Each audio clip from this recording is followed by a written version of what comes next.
Ito po ang ating smart machine. Ito po ay ginamit natin sa loob ng 6 na araw na umabot ng 239 meters. Head clean. Punasan ang cupping. At punasan din ang wiper. Nozzle check.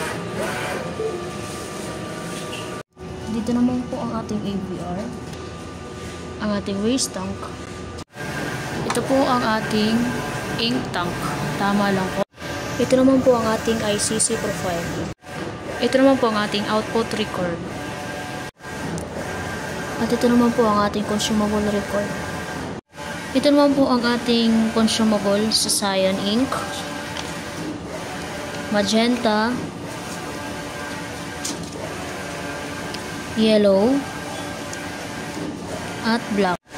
Ito naman po ang ating stock ng Sublinova ink, CMYK.